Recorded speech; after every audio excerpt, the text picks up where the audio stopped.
Since I was a kid, I've been fascinated by stories. Not just the what, but the how. How lives change. How moments unfold.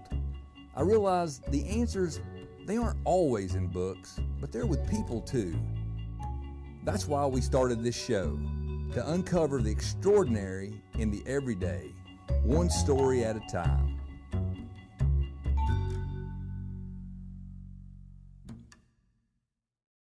Welcome to another episode of ACTV Storytellers. This is a show where we chronicle the lives of significant and impactful people in Anderson County who have made or are making a positive impact in our community. This is our 5th episode, and today's guest is an absolute mover and shaker in the city of Clinton, and we can't wait for you to hear her story and how she's making the difference in our community. Without any further ado, let's just jump right into this and welcome Katherine Birkbeck to the Storyteller stage. Before I ask you this first question, I have to tell you, I don't know if you know this, but you're already having an impact on our show. Really? Because, yes, you have dropped the average age of our guests by at least 2 decades. I mean, so that's an accomplishment right out of the gate. Yeah, every woman likes to, be on the lower end of the age spectrum. That's true. So. and you have you're joining quite a list of Anderson County Hall of Famers. Uh-huh. We've had Jody Wright, Clark Wormsley, Dr. Sexton, Alvin Taylor, Sam Turner, and now you. So that's quite a list of luminaries. Well, I am so honored that you and this production think that I'm worthy of being on here. Because sometimes I'm like, I don't know, I still got a lot of work to do, but thank you for having me. Well, you're certainly welcome. The interesting thing is when we open this up for people to suggest, the community to suggest people to interview, I get contacted, Ryan gets contacted, and your name was on his list because he sent me a list of people. Say, here's some suggestions. But those same people had contacted me, or other people had contacted me with your name, and so I was just super excited to meet with you and get to know you. And then when I started exploring like all the things that you're doing, like, you live a busy life. I bet your calendar's pretty full. Yes, I do. That is accurate. I live a very busy life, but I'm a hard worker for sure. So I try really hard. And you're doing it. You're doing it. And I want you to know this first question I'm going to ask you, of all the questions that I've asked anybody, this is my favorite question I've ever put on paper. Okay. So I can't wait to give it to you. Okay, here it is. So you have a very unique experience of being born and raised in Clinton. Just not the same Clinton. Not the same Clinton, so yes. Talk about that a little bit. Yeah, so I was born in Clinton, Connecticut. My dad grew up in Maine, and he was a teacher at Clinton High School for a long time. That's how most people knew him. And my mom grew up in the Chicago area. My mom did an exchange student within the United States program, and went to Maine and met my dad, and then moved to Connecticut where I was born.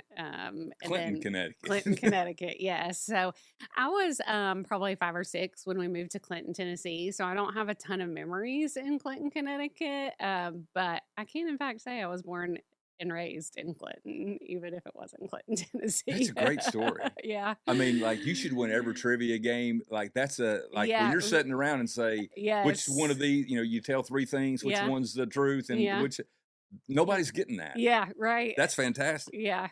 Well, when you moved to Clinton, you moved south. Mm-hmm. How did your family adjust from moving from the Northeast to Clinton? I mean, that's any culture shock? I was so young. It's hard to remember a lot of things from Connecticut. So my grandparents moved and retired to Tellico Village, and so my parents essentially followed them down here. So I think they probably had more culture shock than I did, or that I remember. But I didn't always feel this way growing up, but once I moved away and came back, like, Clinton is a precious town and community. So I maybe don't remember there being such a huge difference in culture shock just because of how special of a place it is. So do you consider yourself a Southern girl now? Oh, absolutely. I Okay. mean, the Southern comes out of me when I'm talking more, or being interviewed more than any other time. So, and my kids definitely have the Southern accent. So, absolutely a Southern girl. Well, there's a lot of people that wish they had that accent. That's you can't make that up. You can't, It's no. legit or it's not. Well, talk a little bit about your educational journey. I know you went to South Clinton Elementary School Yep. and then went to Clinton Middle and then on through Clinton High School. So how did that experience in Clinton, going through the Anderson County and Clinton City education system, how did that impact you? Oh gosh. I mean, there's when you look back on your life, you realize how transforming those years are and how the people you meet and the people who invest in you really shape your life and how you're, where you land and who you become. So, I have such great memories at all of those schools. Clinton Middle School, Clinton High School in particular. I can say I am still best friends with most of the people I met and developed friendships at that time with. There's not a lot of people who can say that. I'm at like 30 plus years of friendship with my very best friends in my life. So, um, I think that's a very special thing. The teachers, of course, that invested in me. Um, Having a dad that was a teacher at Clinton High School definitely made my experience a little more different than anybody I bet else. it did. So, my dad was a really, really great teacher, but he was difficult and hard. So kids either like loved him or hated him. And Did so, you have any private conversations in the cafeteria where they're like, Katherine, your dad's oh, killing us? absolutely, yes. By the way, I read his book after I interviewed Alvin because I felt terrible as an Anderson Countyan Yeah. because Alvin kept, relating so many stories about Freddie to your dad's book. Yeah. And I'm like, and he asked me after the interview, he's like, have you read it? And I Yeah. was like, no. And then I went home and ordered it from Amazon and I read it in 2 days. It's fantastic. It's so good. Yeah, it's fantastic. And he brags about you in the book quite a bit. Yes, yes. But it was his project. It was his story. My dad was a creative writing teacher on top of being an English teacher, and he used to do he I'm sure loves this series of storytellers because he just loves the storytelling process in general. So he used to do kind of a similar storytellers thing, really more with music, and he would have for his creative writing class, he would have a local singer named Ryan Long come to his class and talk about the writing process for that. And Ryan Long went to lunch at Hoskins with my dad one day, and he said he met Freddie, and he looked at my dad after he met Freddie, and he said, "That's your next story." And my dad was like, "Oh no, that is way too big of a thing to take on."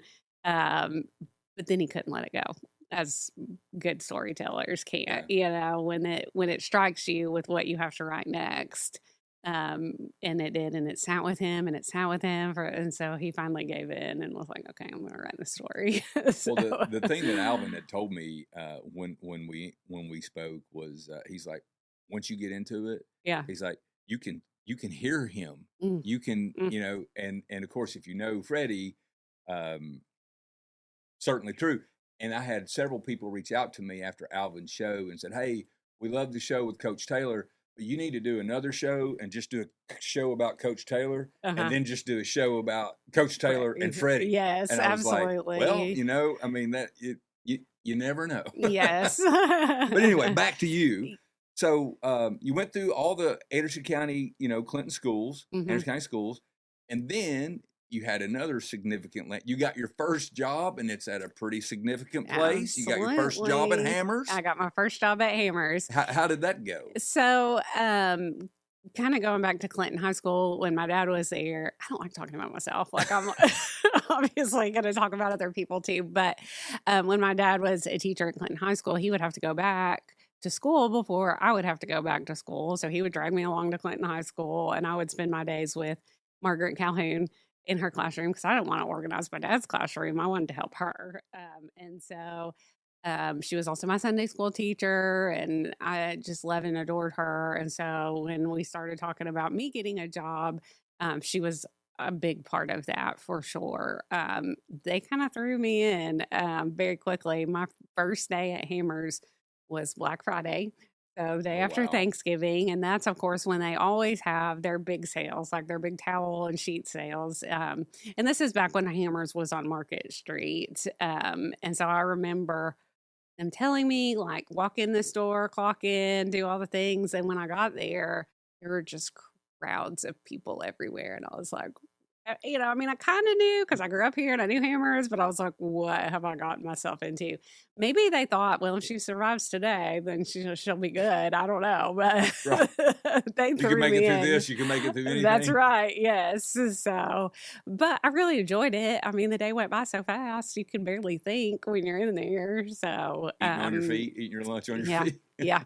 They were so good to me, though. It was the perfect first job for a kid to have. And as I got busier through high school and, I was on the dance team and editor of the literary magazine. And, they really worked with me and let me work, 2-hour shifts or whatever, just so that I could still have work experience. And, I've been working since I was 16. So, it was a good way for me to jump in and realize, like, hard work is what people need, especially small businesses. So. Right.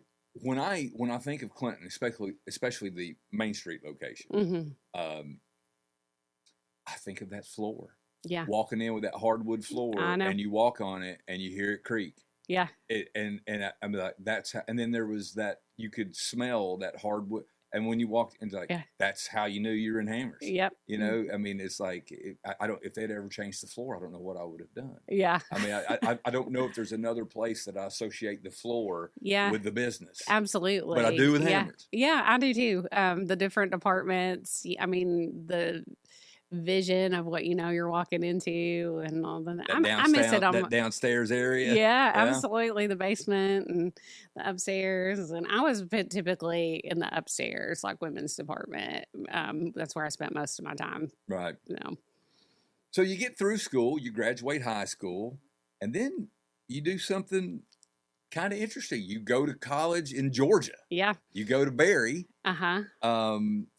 What was that transition like, moving from Clinton to going to Barry? Yeah, so I think I knew at the time that I didn't want to go to a big school where I was just a number in a classroom. I really, based on the teachers that I had at Clinton High School, I really enjoyed having relationships with my teachers and getting to know them. And so I didn't want to go to UT.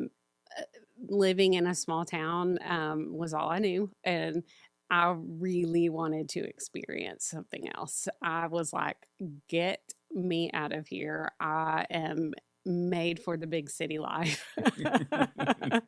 I am, here I come, public relations, communications, big, firm of some kind. That was my goal. That was my dream at the time. And so I just really wanted to experience something else and make new friends. And it took doing that to realize what I had at Clinton and how much I do love a small town. But I was one of those that had to go experience something else to really appreciate what I had. So was moving away a difficult decision for you to make? And were there what were some of your biggest fears? What were some of your biggest hopes about doing that? That's a pretty big decision. I jump, like I leap pretty hard. So I didn't really have any reservations at all. In some ways I was like, gosh, is 3 hours enough? Is that far enough away? Like maybe I should try farther in some ways. Like so you were ready to fly. I was ready to go. Yes. And so much so that, I did get a scholarship, program that was a work study program that allowed me to work on campus and pay for my tuition. And so I left 2 weeks after my high school graduation to go do that because it included the summer before I went to Barry. Man. So I was like, peace out. See you Yeah. later. And I went to campus and I lived with 3 other girls and I had no idea who they were. And I worked all summer. And I loved it. Man, that is kind of a leap of faith. I know. When I do something, I don't do it halfway. Like I jump in and I'm ready to go. when I graduated high school and went to UT, I'll never forget it. I was standing on that campus and I looked at, and as a kid from Lake City, Tennessee, I mean, like you could have dropped me off in Berlin, and I because we don't, in Clinton, y'all at least have a 5-story building. We didn't have any of that in Lake City, and and we were in large buildings everywhere. I was like, holy cow! So it was a little different for me. Yeah. I was like, well, what did you choose to study? I mean, and how did when you were at Barry, what did you choose to study, and what were some of the steps that pushed you in that direction? So I was a communications and public relations major from day one, and I never changed. I really did enjoy that field and that area. Through that program, I took a couple of photography classes. And that was really kind of where my love of photography started. I mean, this ages me for sure, but it was all film then. So I loved being in the dark room. I loved the smell of developing pictures. I even loved, it just felt like such an art that it took an hour to get one picture right, because you're like developing and you're exposing in the dark room and it's like, well, that's too much and that's too little, but you have to wait on every single one. So it really felt like this beautiful art piece once you got it right. Now it's so easy for one photo, which is good in its own way, but that felt like true art to me. So when we spoke earlier, you told me about a story where you, it's just funny how events can impact your life and you don't really know, this thing that seems kind of random happens. Yeah. And then all of a sudden there's a new direction. Yeah. You told me about a story while you were on campus that you asked if you could borrow a friend's camera. Yeah. And probably having no idea that your life was about to change. Yeah. College students are very busy, with all the things they're doing, work-wise, classes-wise, extracurricular activities, intramurals, all of those things.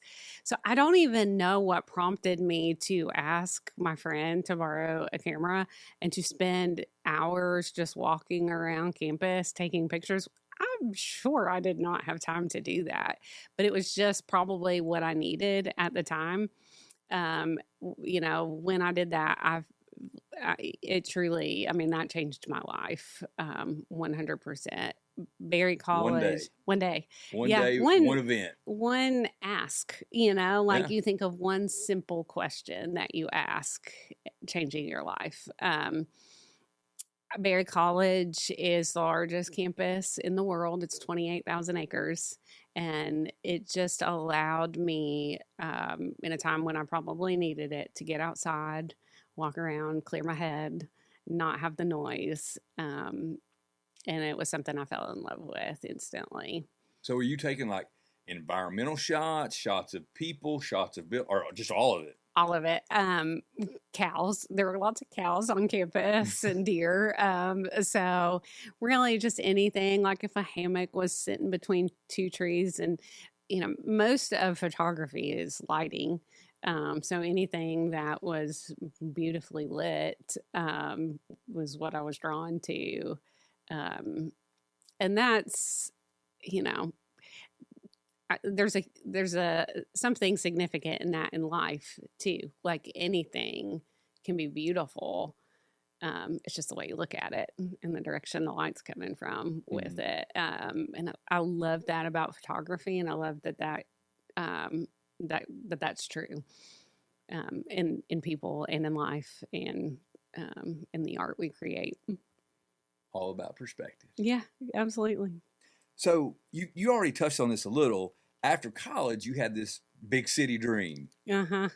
Obviously, you're on this show.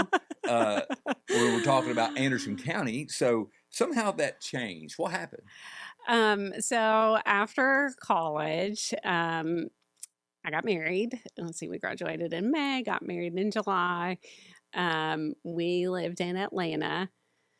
I got a job as a receptionist working for Old Castle. They did construction, supplies and equipment, nothing, huge or major. And I enjoyed that job. And then I worked for some realtors and I decided to go back and get my master's. So I went to Kennesaw State University and got a master's, Master of Arts in Professional Writing, which was really more grant writing, public relations writing. I'm hearing echoes of your dad here. I know. Yep.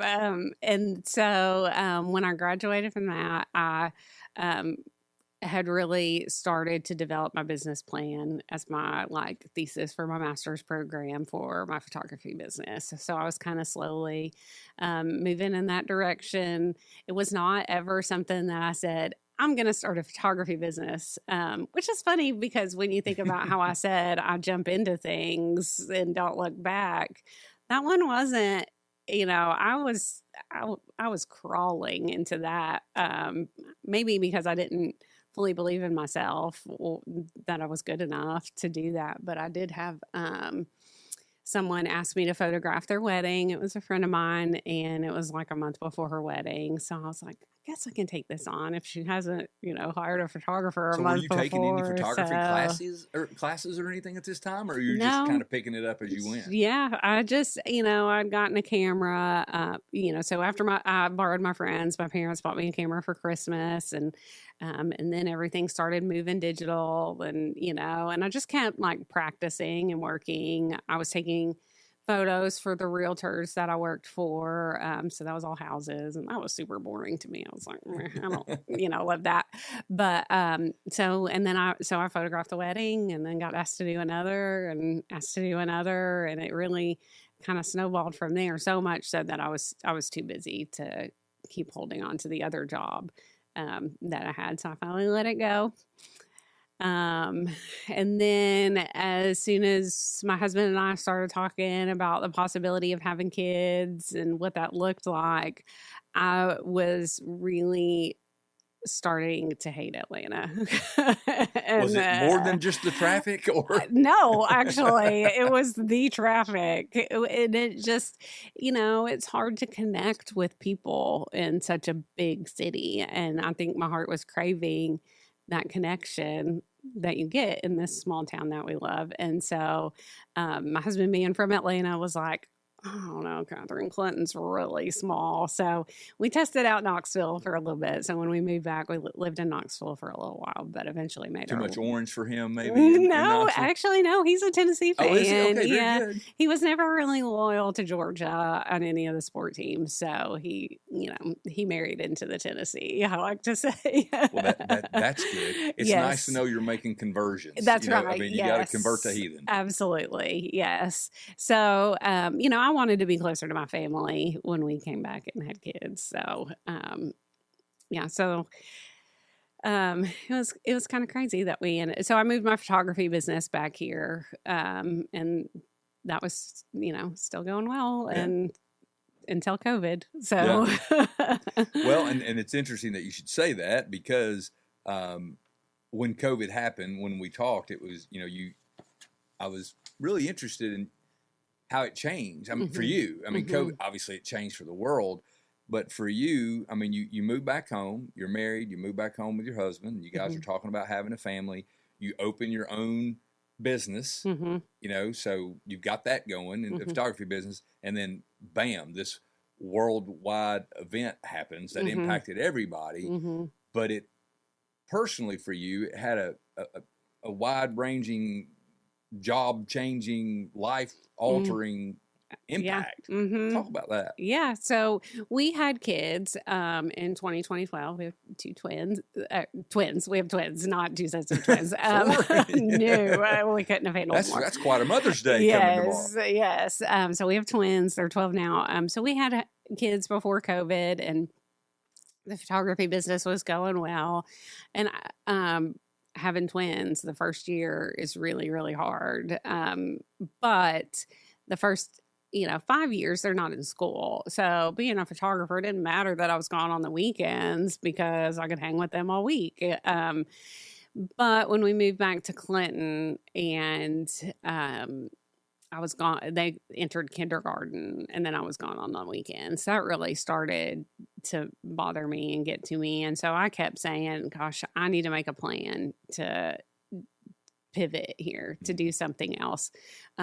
We purchased a building in downtown Clinton in 2018, I think. And that was part of my transition. I was going to make that a photography studio that I could use during the week in an event space. So then when COVID happened in 2020, I had built these 2 businesses that were rocking and rolling based on the idea that people gather, and people stopped gathering. So, that, I had 13 weddings cancel instantly. I wasn't doing photos indoors at a space. I wasn't having events there anymore. But I also don't sit still very well. So, during that time, even though it was, not actually in person, I was getting phone calls from the chamber and City Beautification Committee, Education Foundation, could you join our boards? And I was like, sure, yes, absolutely. No problem. And my husband looked at me and he was like, what are you going to do when things go back to normal and you don't have time for this anymore? But it turns out that that's where I was led. Like, that's where my heart was going, because through that, my heart really, really changed in where I was called and where I was needed. Because I've always believed, go where you're needed. And I was needed somewhere else. And so that really kind of started this journey of historic downtown Clinton and where we were headed with that. And, not that I'm this, great thing that's come along, but downtown Clinton needed an advocate. They needed someone fighting for it every single day and somebody listening to the community. And that's where I felt my heart going. Well, you made this pivot from this business to now your title on your business card. Now, I know you have multiple jobs, but the title on your business card is Executive Director of Historic Downtown Clinton. Mm-hmm. But you were on a variety of boards. You're doing, you're on a lot of committees. Mm-hmm. Talk a little bit about that. I mean, like, what are you doing? What are some of the activities? I told Ryan earlier, I feel like, unfortunately, we're kind of Johnny come lately because I've turned on my television this week a couple of times and there you are. And I'm like, hey, somebody's interviewing Katherine and we're like, late to the program. Yeah. So what all you got going on? So Historic Downtown Clinton is a nonprofit working to revitalize the downtown area and preserve its history. And that really came from the chamber. There are 42 Main Street programs in the state of Tennessee, and the chamber said, I really think Clinton needs to be one of them. So together we started this application to become a Main Street program. In 2021, we were designated as a Main Street program. The application is, 200 pages long. It's crazy. So we put together a steering committee. Most of those people are now on our board. It is certainly could never be just Katherine Birkbeck doing all these things. There are, at 15 people who help make me look good, I think, and who do all the work. Yes. So that when people are like, oh gosh, look at all the things Katherine's doing, I'm like, of course it is not just me. But this really came along like so many things do because of my kids and what I wanted for them and the community that they were growing up. And I worked at Hammers. Other than that, I didn't have a lot of memories in downtown in Clinton. And I saw that people were wanting places in Clinton, but we didn't have them. Like, we were going to Knoxville to eat, or Oak Ridge or something, not spending our time in Clinton. We were not having, events and downtown celebrations or things that our kids could be a part of. We were going to Knoxville for that. And I just thought that was crazy. I was like, why not? Like, why can't we do this here? Why would I take my kids to something in Knoxville when we can do this right here, right now? COVID was a big part of making the Mosaic Arts Festival happen. So during COVID, Anderson County Schools and Clinton City Schools art departments together reached out and said, we're not able to do our art shows as we typically do them. Could we display some art in windows in the downtown buildings? And so actually Molly Farah and I together were like, well, that's not enough. We got to do something else. Mm-hmm. We can offer this outdoor area and space. And so thus Mosaic Arts Festival was created, and it allowed... Now, did you have that goal in mind, or did it just kind of develop? No, I think Molly and I just matched each other's energy, and we were like, oh, we could do this, and oh, we could do that, and we need to do this because it's important, and the arts in schools is important, and these kids being celebrated are important too. We have lots of things in our community that are sports oriented, and that's great, but what happens to the kids in the arts? And so we, Mosaic, we have performances going every 30 minutes that are like the kids performing. And so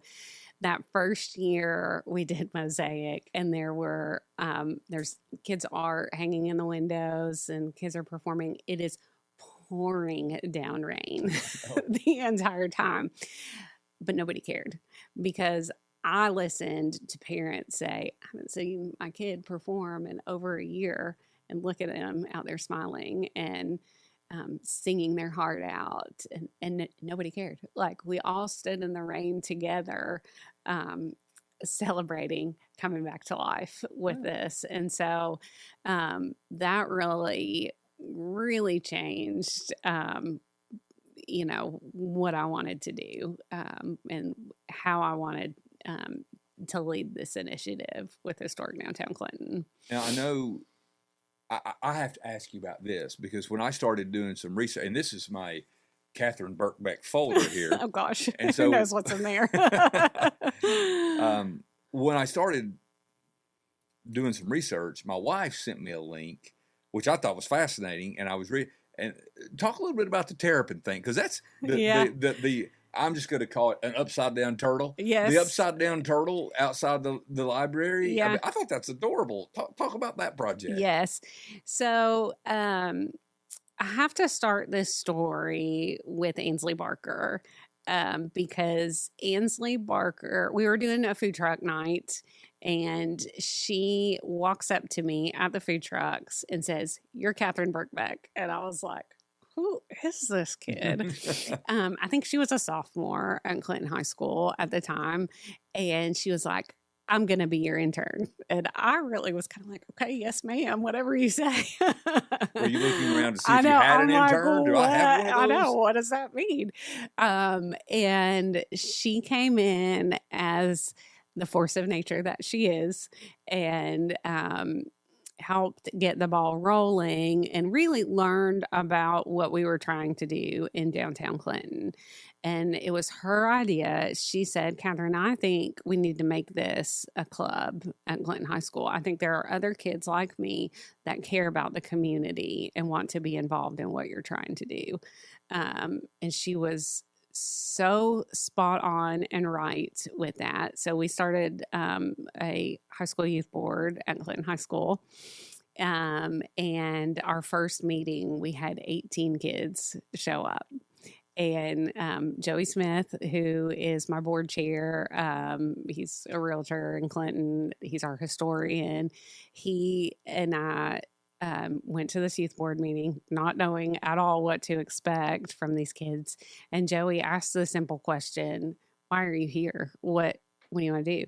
And we had amazing kids, Keaton Cook, Hazel Hensley, Ethan Bray, look at us in the eye and say, well, we care about our community, and we care about what happens next, and we care about the past, we care about its history, and Joey and I were like, okay, that's great. What do we do now? Step outside As for a we're little, excuse us for a teary second. moment.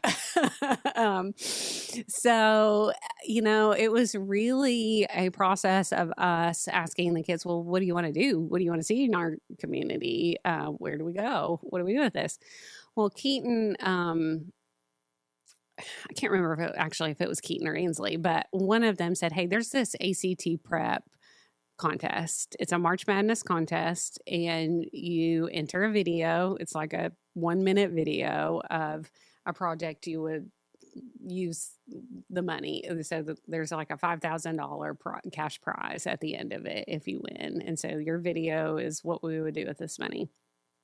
And so, Joey had told them the story of Terrapin Hill, which is right outside of the library. It's this very overlooked, small, like city of Clinton property, that the story is that before the dam was built, the creek would rise, and when it would recede, it would leave terrapins stranded on their back throughout the whole area, which is the cutest story ever. I mean, you can't I didn't know that until my wife sent me that article. Yeah. And I was like, I didn't know that. I mean, and I was a history major and I didn't know that. Yeah. So you can't even make up a story like that, right? Like, it's just a really cool piece of Clinton history.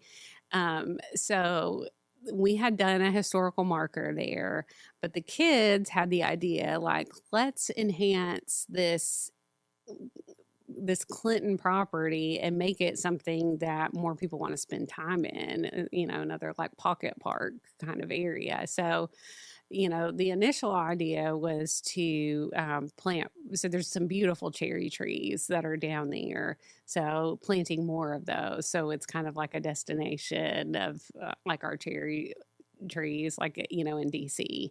And then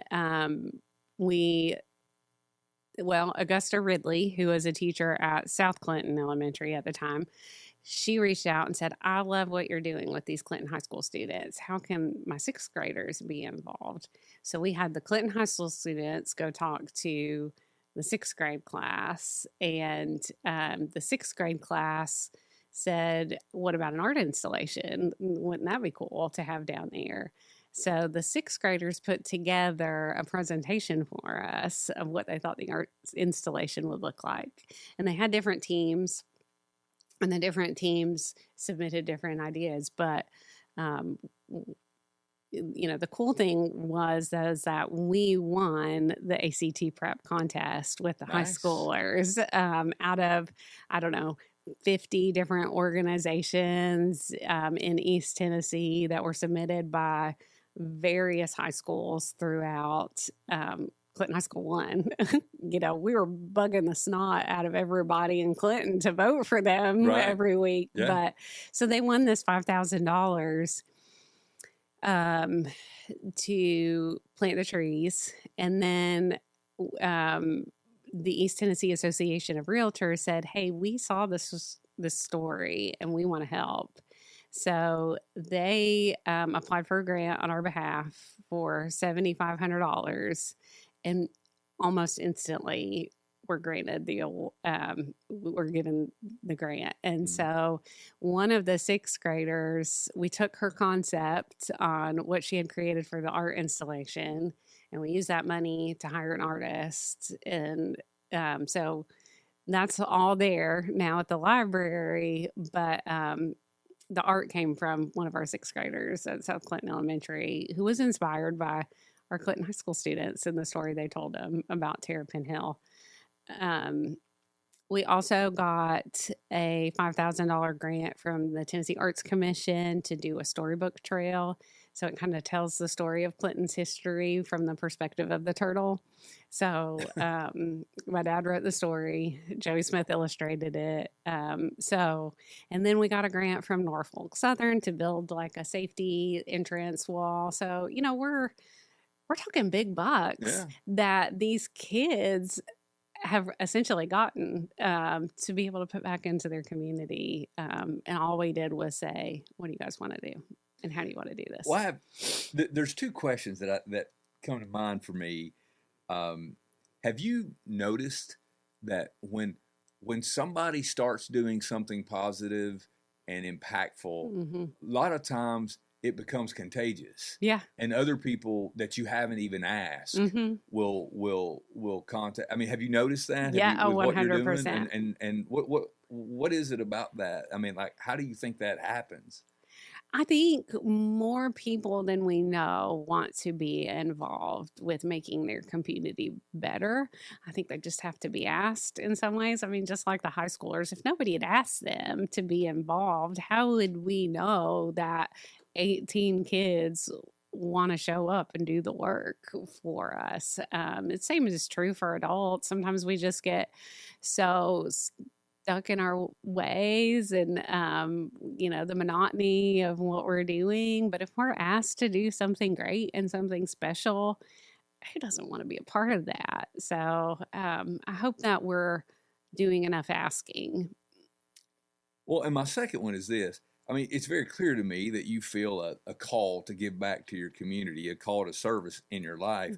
What do you think are the big motivators for that? I mean, what are the prime influences that you feel like push you in that direction? Yeah. Initially, my kids, for sure. I wanted them, as I said, to like have these wonderful things in their own community.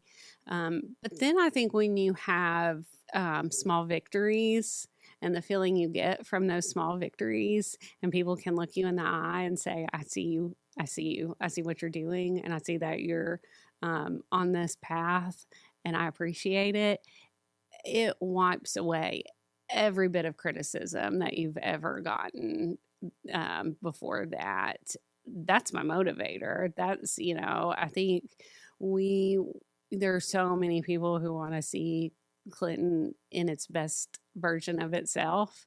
And so the people who appreciate that, the hard work that it takes to get there, that's my motivator. That's what it's all about. And the kids, I mean, that first mosaic, when kids, for the first time that I remember, were like smiling and laughing and making memories in their downtown, that's another huge motivator. Like, my hope is that they remember that. They take that with them through their life. Like, that in some ways is a small impact of what they remember.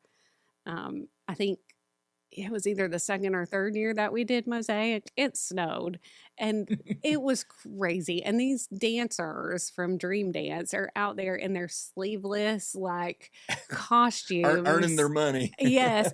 And to me, I thought, I hope these girls remember and talk about for years to come. Remember how crazy it was when we were in our sleeveless costumes dancing on Market Street in the snow? You can't put a price on that. So that the feeling that I get from that is making me tear up now. I mean, that's what it's all about for me.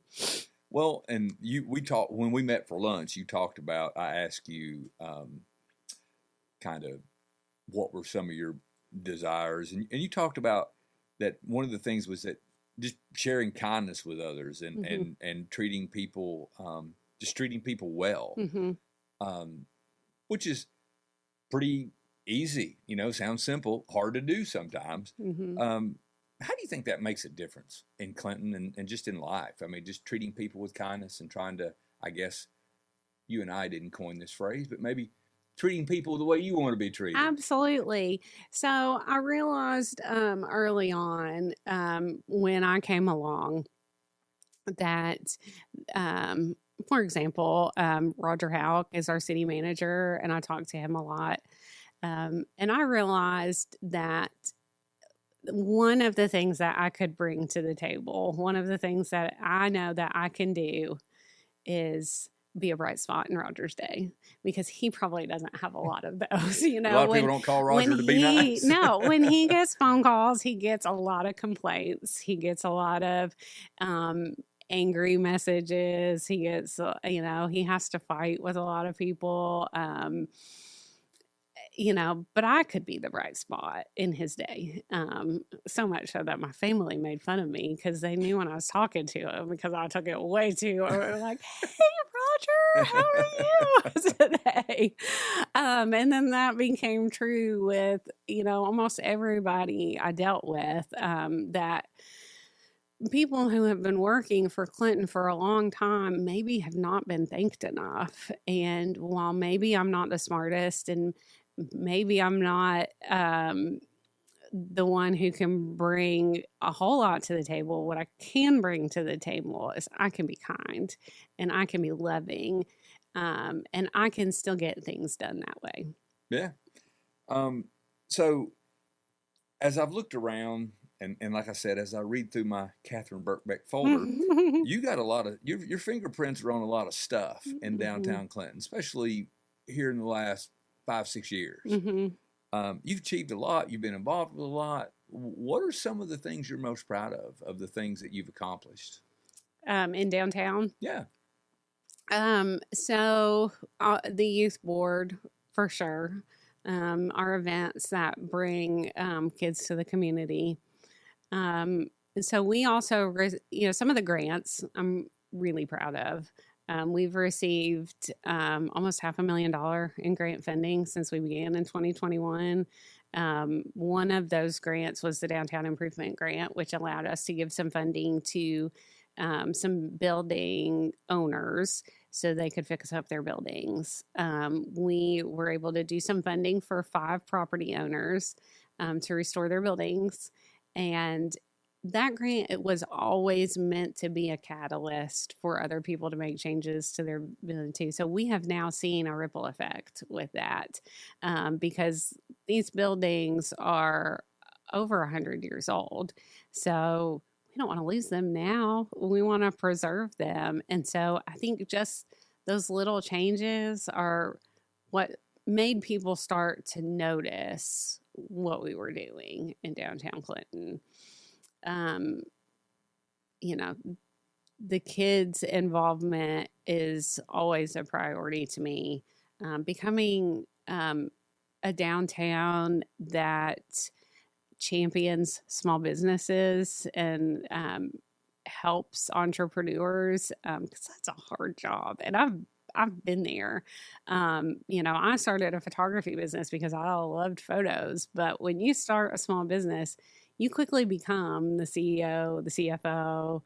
You have to do your taxes. You have to, yes, all of those things. And so, when we can, we're going through a huge construction process right now in downtown Clinton. The city of Clinton got almost $10 million grant to redo the infrastructure. And I don't think lots of people know about how much money that you guys are generating for this town, this community. I mean, it's a lot. And there's a lot. Every time we open up the Courier or there's another business that's open. There's a coffee shop. There's there's always something that's opening up downtown, and there's a lot going on down there. There's a lot going on right now. And so my job, I feel like this year, is to help our businesses get through this construction unscathed. I want to champion them, as we're trying to bring in new businesses. And,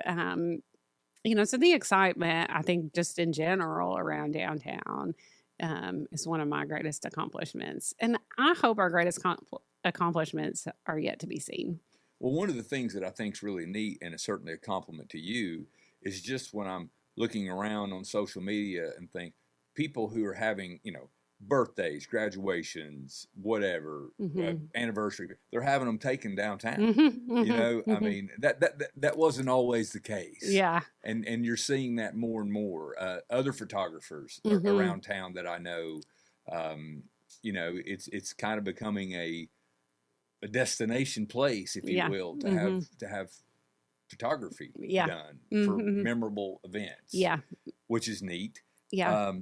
So my last question for you, what are some of your future goals for yourself and for Clinton? I mean, what do you want to continue to do? That's an interesting question. I don't, you know, when I stepped into this role, it was truly that God changed my heart completely. Like, if 10 years ago, if you told me I'd be the director of historic downtown Clinton, I'd be like, whatever. And there's not on the radar. No way. Absolutely not.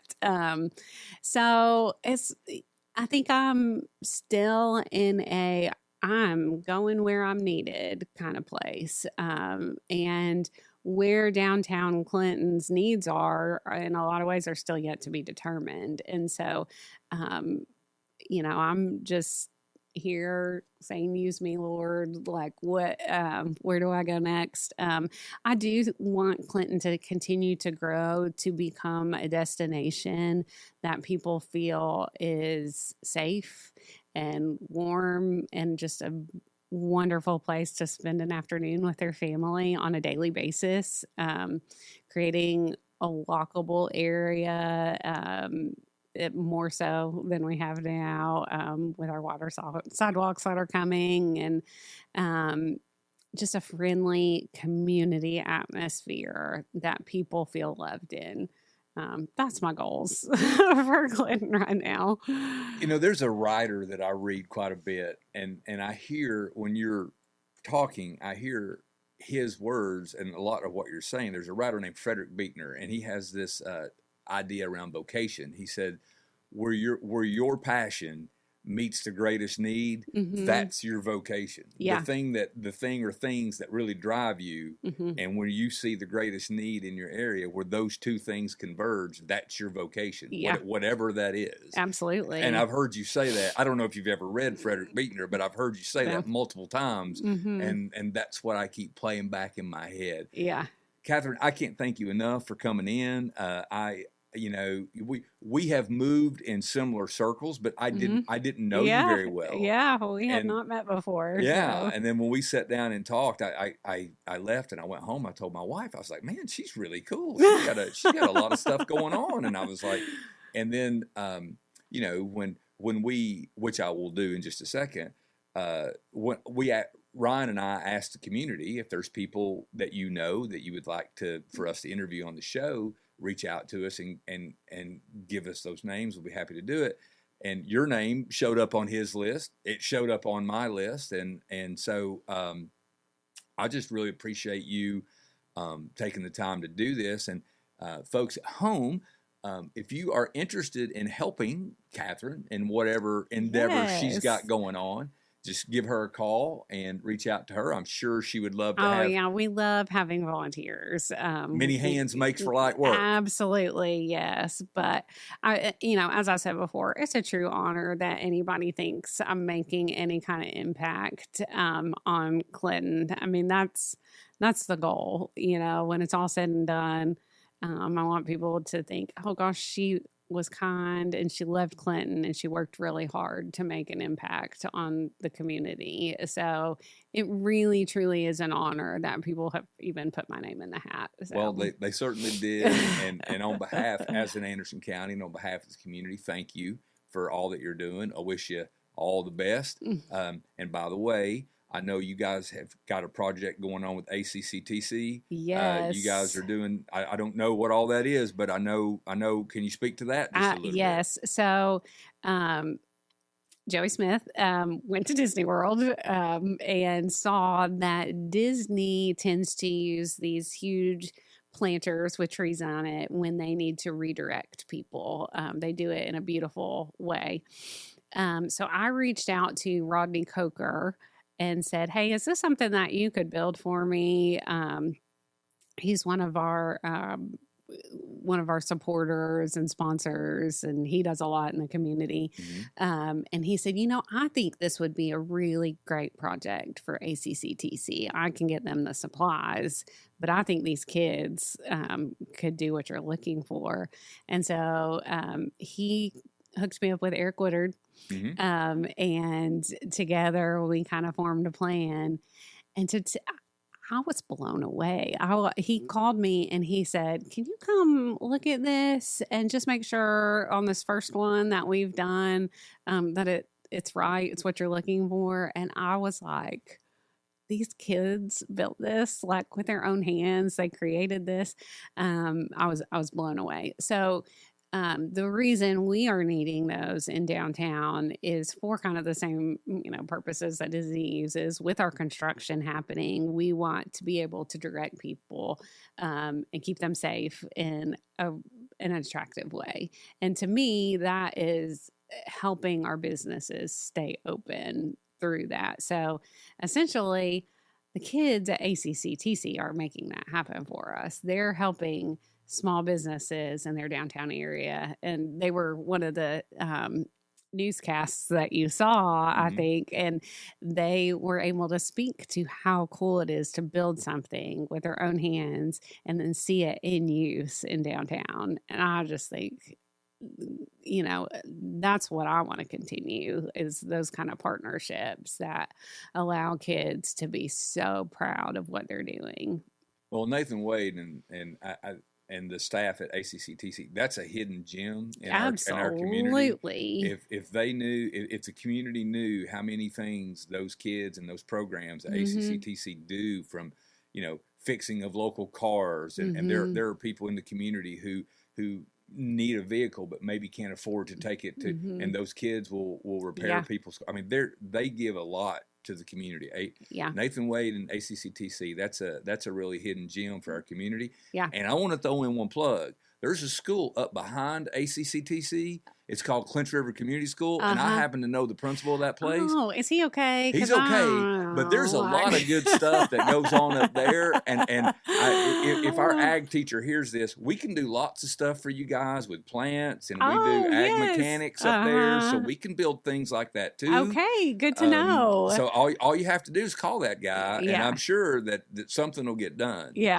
So you just put that on your radar. Okay, I hope that we're always like a listening ear and can help bridge that gap with the community through all of the different, through the history, through the building of downtown needs, through the Clinton Middle School did a mural that comes, they do a different one. So it's a movable mural in our downtown area. Like, gosh, getting those kids involved in our community is what it's all about. So.